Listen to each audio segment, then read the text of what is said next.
Hello and welcome to a review of the 2023 Ninjago Neo's Water Dragon EVO set. So now let's get this thing opened up, built up, and let's take a look. If you're not bothered about seeing the speed build of this set, be sure to skip ahead on the chapters down below there to the parts of the set that you are interested in seeing. So if you want to see the minifigures, then skip ahead to the minifigures section. And if you want to see the actual set itself, then just skip ahead to the set itself.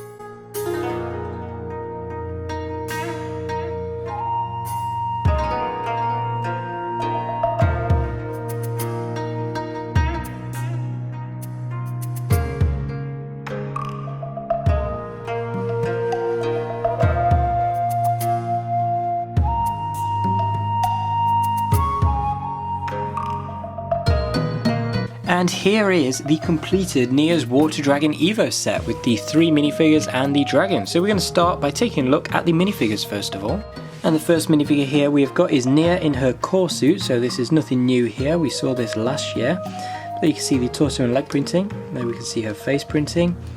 Taking it around to the back, there's her second face, and then there is her back detailing. It's a pretty cool minifigure to get, of course if you missed out on it last year, it's a nice opportunity to get it again. And yeah, it's not a terrible minifigure, definitely one of my favourite of the core suits, one of the better of the core suits in my opinion. But yeah, it's nice to get, and that is it for Nia. Next up is Lloyd here again in his core suit, nothing new there. There is his face and the torso and leg printing. And there is his second face, and of course he does come with a golden katana in the back there as you can see. And then there is his back detailing. So again, just like Nia, it's nice to get him again if you missed him last year, but again, it is nothing new. And yeah, that is it for Lloyd Garmadon. And here is the last minifigure of the set. This is the Bone Guard. This is a brand new minifigure. There you can see his torso, leg and face printing, which looks very cool, with a brand new kind of skeleton design there. He is full of these bone weapons here. As you can see, he's got 2 bone shurikens, and then on the back here, as you can see, he's got this kind of bone weapon bonanza on the back here. We've got this scythe and we've got these swords coming out the back there. So yeah, I guess they can kind of be like wings or just weapons, General Grievous style. But yeah, then if we take that off, we can see his torso print better. And then we can see his back printing. So yeah, that is it for the Bone Guard. And this is the completed Nia's dragon here. As you can see, it's just a small little water dragon there, and it's got some extra armor added on top of it. So yeah, let's take a more in-depth look. As we can see here, the feet are attached on mixel joints, and then the rest of the leg is kind of built using the core system, and with the kind of limbs that have no articulation in the elbows and stuff. So yeah, both legs are exactly the same. They've got these gold arm pieces on them, and then the golden swords coming out the sides. The legs at the back here are much smaller, and they are also on these mixel joints here, so there's a lot of articulation there. That's very cool. As you can see, they can move kind of forwards and backwards and stuff, and you've got the feet at the back here. And yeah, both legs are exactly the same, they're just kind of mirrored. And then we have got the tail here in the back with this golden spike in it. And that is again on mixel joints, very cool there. We can see the body here, we've got space in the back here for kind of Lloyd to sit on the back, just kind of hanging on. And then we have got this actual saddle piece where Nia can sit. So you can just sit her like so, and then it has got this flag in the back there. As you can see the detailing on that flag, it has got the sword of fire there, which is pretty cool. And then the saddle can be easily removed like so. And then there we can kind of see a better look at the main body itself. And as we move to the front here, as you can see, the whole thing kind of raises up as we get to the head here, which as you can see, does have some articulation. It can move up and down like so. And then the jaw can also open and close as well. It uses the same headpieces as the 2021 Water Dragon. So yeah, that's pretty cool. As you can see, it's got some of that water just kind of coming out the head there like so. And yeah, it's a pretty cool little headpiece.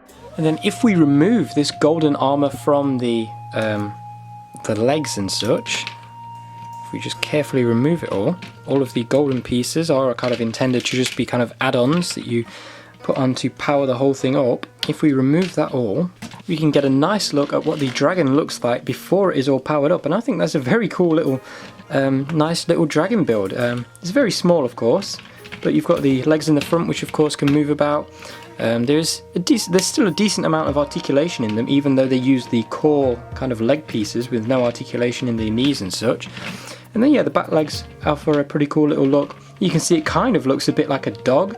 I guess the intention with this dragon is that it kind of swims through the water rather than kind of flying like a traditional dragon. But yeah, then you can add the saddle back on with Nia, and you can also add the armor pieces back on to power it up if you want to. But I still think that without the armor, it is a very cool look for the dragon. And yeah, that is basically all there is to the Nia's dragon set. It's just a small dragon build, very cool. But yeah, that is pretty much it. Taking a quick look at the instructions here, there you can see the front of those, and as we get into this, we can see that there is some pretty cool artwork in the instructions, as you can see, kind of showing the dragon playing in the water. And there is more artwork kind of throughout the whole thing as you build it, so yeah, that's pretty cool. And then the only advertisement here is for the Ninjago magazines in select countries. So yeah, that is it for the instructions of the Water Dragon set. And as for my overall thoughts on this set, I really do like this set. I think it's a pretty cool little water dragon for Nia. Obviously, we haven't got many water dragons. The first one we got was in 2017, but that was kind of mixed with Kai's. And then the next one was in 2021 with the big water dragon for Seabound. So yeah, it's nice to get a small dragon for Nia for a change. The build itself is definitely pretty good, and so yeah, overall I do think this is probably one of the best of the Ninjago EVO dragons for core. Yeah, it's a pretty cool little build for Nia, and yeah, the minifigures you get are pretty good. Obviously this new Bone Warrior is a very cool minifigure, I really like him, and then the Ninja, there is nothing new there, but it is a good cheap way to get Lloyd and Nia. So yeah, that's really all I have to say about this set. If you've enjoyed this review, then be sure to leave a comment and like and subscribe if you are new here. And yeah, I will see you again very soon.